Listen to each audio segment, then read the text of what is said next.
अभी हाल ही में 5 राज्यों में चुनाव हुए। कांग्रेस का प्रदर्शन कैसा रहा आप सभी को पता है।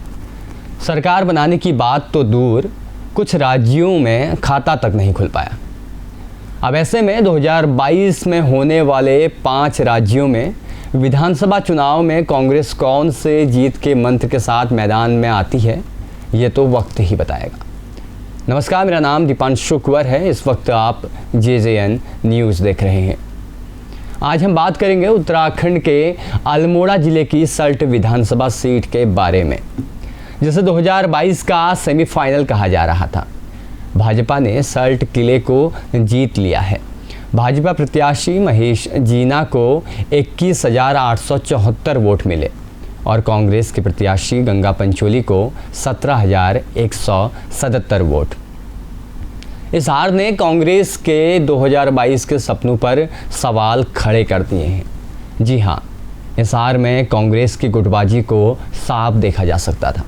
किस तरह कांग्रेस कुनबा बिखरा हुआ नजर आया, संगठन की प्रचार में हुई कमजोरी साफ देखी जा सकती है। हरीश रावत सियासत के धुरंधर कहे जाते हैं, लेकिन इस सीट पर कांग्रेस प्रत्याशी को जीत नहीं दिला पाए। दरअसल टिकट बंटवारे के बाद ही कांग्रेस में बिखराव होना शुरू हो गया था। उसके बाद से खाई पटने के बजाय और चौड़ी होते गई, क्योंकि सल्ट सीट में 2 बार विधायक रहे रणजीत रावत अपने पुत्र विक्रम रावत के लिए टिकट मांग रहे थे, जो वर्तमान समय में ब्लॉक प्रमुख भी हैं। और इस नाम की वकालत प्रदेश कांग्रेस अध्यक्ष प्रीतम सिंह और नेता प्रतिपक्ष डॉक्टर इंदिरा हृदय भी कर रहे थे।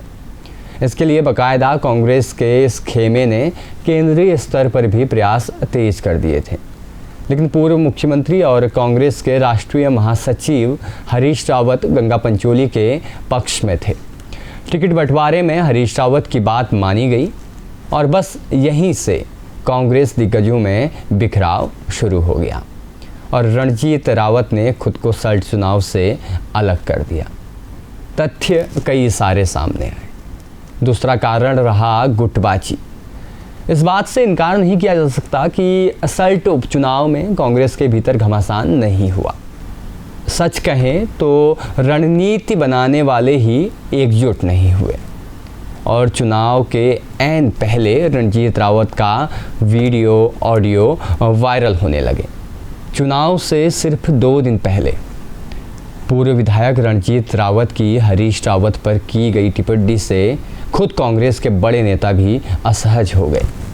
लेकिन अब तीर कमान से निकल गया था, जिससे कांग्रेस का खेल बिगड़ गया और इस वीडियो को भाजपा के IT सेल ने इतनी तेजी से लपका कि गंगा कांग्रेस क्लीन बोल्ड हो गई। तीसरा प्रमुख कारण रहा हरदा का चुनावी में रैली में देर से उतरना। हरीश रावत कोरोना संक्रमित हो गए थे, जिस कारण वो होम आइसोलेशन में थे और वहीं से वीडियो के माध्यम से गंगा पंचोली के पक्ष में वोट करने की अपील करते हुए नजर आए। हरदा चुनाव प्रचार के आखिरी चरण में मैदान में उतरे। 17 अप्रैल को उन्होंने अपनी पहली सभा भी की, लेकिन शाम होने तक खेमा बंदी शुरू हो गई और वीडियो भी सोशल मीडिया पर छा गया। ग्राउंड रिपोर्टिंग करने गए हमारी टीम जब शुरुआती दिनों पर वोटरों की नब्जें टटोल रही थी तो मुकाबला बेहद करीबी लग रहा था, लेकिन चुनाव के 1 दिन पहले लोगों की राय ली तो अक्सर लोग कांग्रेस की गुटबाजी को लेकर बात करते नजर आए, जिससे कयास लगाए जा रहे हैं कांग्रेस को चुनाव में हार का मुंह देखना पड़ सकता है, क्योंकि आगामी चुनाव बहुत नज़दीक है। सेमीफाइनल के तौर पर देखा जा रहा सल्ट उपचुनाव तीरथ सिंह रावत के लिए बड़ा शुभ साबित हुआ, तो वहीं कांग्रेस के लिए आत्मचिंतन और आत्ममंथन की करने की कोशिश नसीहत दे गया। कुछ राजनीतिकारों की माने तो कांग्रेस ने भाजपा को वॉक ओवर भी कर दिया। 2022 विधानसभा चुनाव के लिए सल्ट उपचुनाव कांग्रेस के लिए संजीवनी हो सकता था, लेकिन संगठन की गुटबाजी के कारण गंगा तो हारी, लेकिन कांग्रेस संगठन के ऊपर भी अनेक सवाल खड़े हो गए। अब देखना होगा कि 2022 में कांग्रेस किस तरह अपने संगठन के साथ मिलकर काम करती है, कांग्रेस किस तरह बीजेपी पर भारी दिखती है और किस तरह कांग्रेस क्या सत्ता पे एक बार फिर से वापसी करती है। ताज़ा अपडेट्स के लिए आप बने रहिए GJN न्यूज़ के साथ। धन्यवाद।